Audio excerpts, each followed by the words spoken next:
بعض ذکر جو اتباع کرے آپ کی نصیحت کی ذکر کی وخشی الرحمٰن اور ڈرتا ہے رحمان سے بالغیب بین دیکھے اللہ کو دیکھا نہیں ہے پھر بھی اللہ سے رب سے ڈرتا ہے فبشرہ بمغفرۃ خوشخبری دی بخشش کی واجر کریم اور اجر کریم کی جنت کے ان میووں اور ان کے درجات باغات اس کی بھی آپ خوشخبری دیجیے انا نحن نحیی الموتى ہم زندہ کریں گے مردوں کو ونکتب ما قدموا وآثارهم ہم لکھ کر دیں گے ہم وہ بھی لکھیں گے کہ اس نے پہلے آگے بھیجا ہے یا اس نے پہلے جو کچھ کر چکا ہے ہم اس کو بھی لکھ کر دیں گے وہ آثارہم اور جب وہ دنیا سے چلے گیا اور کچھ آثار چھوڑ دیے وہ بھی ہم لکھیں گے. اب آثار کیا ہے؟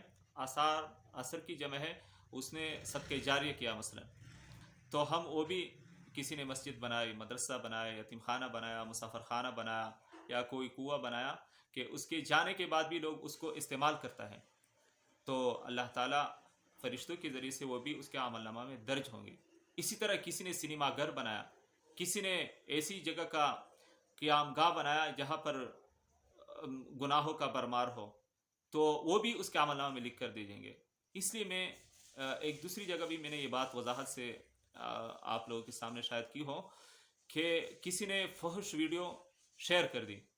اب یہ آدمی دنیا سے چلا گیا لیکن اس کی یہ ویڈیو تا قیامت جاری رہے گی کیونکہ ایک نے شیئر کیا پھر اس طرح آگے شیئر ہوتا رہے گا.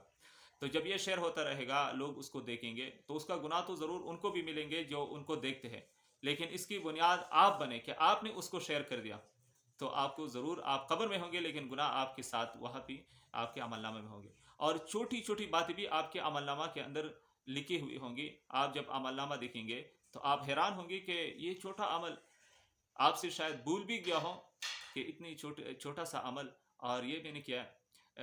ذخیرۃ الجنان فی فہم القرآن یہ جو شیخ سرفراز خان صفدر صاحب کی تفسیر ہے اسی کے اندر اس نے ایک بات لکھی ہے کہ گھر کے اندر جو جالے ہوتے ہیں اس کی بھی گناہ ہے اس کو صاف کرنی چاہیے. تو دیکھو ایک چھوٹا سا عمل ہے لیکن آپ کے عمل نامے کے اندر یہ بھی ہے مسجد کے اندر ہو یا گھر کے اندر ہو آپ اس کی صفائی ضرور کریں. یہ یہاں پر ضرور اس نے لکھا ہے. مکان میں جو جالے لگے ہوتے ہیں یہ بھی گناہ ہے. مکان کی صفائی نہ کرنا یہ بھی گناہ ہے. مسجد کی صفائی نہ کرنا گناہ ہے. میلے کپڑے پہننا یہ بھی گناہ ہے.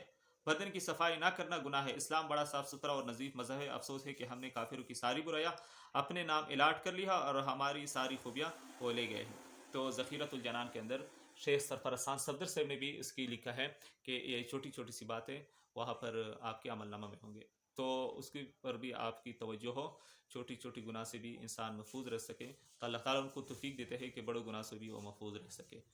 تو اللہ تعالیٰ ہم سب کو اس پر